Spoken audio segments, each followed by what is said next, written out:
नमस्कार। जय श्री महाकाल। मैं पंडित शेष नारायणाचार्य आप सभी को आने वाला 23 तारीख को भैया दूज है।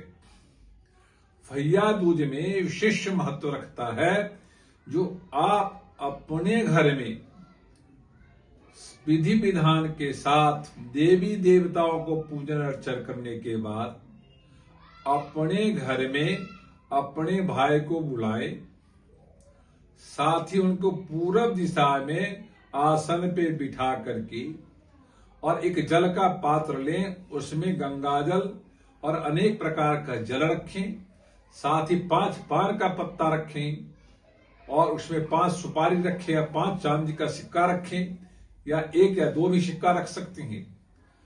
और उसमें श्रीखंड चंदन, सफेद चंदन का उसमें प्रयोग करें जल में, और उसमें गंगे च जमुने चैवा गोदावरी सरस्वती नर्मदे सिंधु कावेरी जलेस्मिन् सन्निधि कुरु मंत्र का जाप करें और फिर जाकर उसको मिक्स करके और वहां पे अपने साथ में तिलक लगाने के लिए उसमें धूप, दीप, चंदन, चावल, पुष्प इत्यादि सारा वस्तु वहां पे रखें और उनको बिठा करके वातावरण को शुद्ध करते हुए अपने भाई को विधि विधान के साथ पहले तिलक लगाएं। तिलक लगाने के बाद चावल इत्यादि लगाएं। आप 2 सीधे ऐसे तिलक लगाएं, फिर एक बार ऐसे तिलक लगाएं या ऐसे गोल तिलक भी लगा सकते हैं। तो शास्त्र मानता है इस तरह से करने के बाद उनके हाथ में सारे सामग्री रख करके जल के द्वारा उसको सीधे अभिषेक जैसे करते हैं वैसे उस पात्र में फिर दोबारा करें।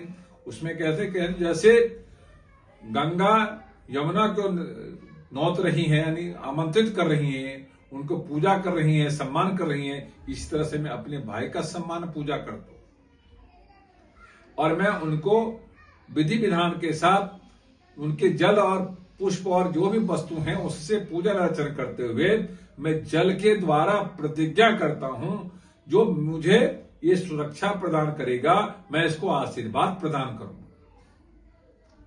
इस तरह से विधि विधान के साथ यदि आप किया जाता है तो आपके भाई की आयु की वृद्धि होती है, यम नाम का दोष समाप्त होता है और आपको यदि ऐसे दोष समाप्त होता है तो आपको भाई आपको ससम्मान हर एक वस्तु, जो सांसारिक वस्तु से सम्मान करके आपसे आशीर्वाद प्राप्त करता है।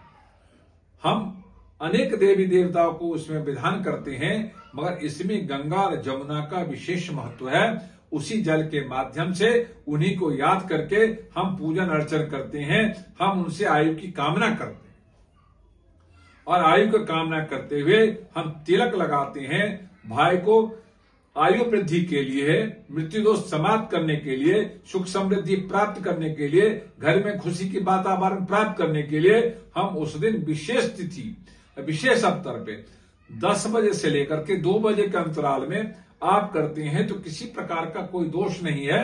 आप तिलक लगाएं, जल के द्वारा अभिषेक, उसको हाथ को अभिषेक करें, अभिषेक करें तो विशेष फल की प्राप्ति होती है। जो विधि विधान के साथ करती हैं उनको शास्त्रोक्त कहता है, शास्त्र का मत है, जो आपको अच्छा फल जरूर मिलेगा। ये वीडियो यदि अच्छा लगा हो तो लाइक करना, सब्सक्राइब करना, शेयर करना न भूले। ओम शांति।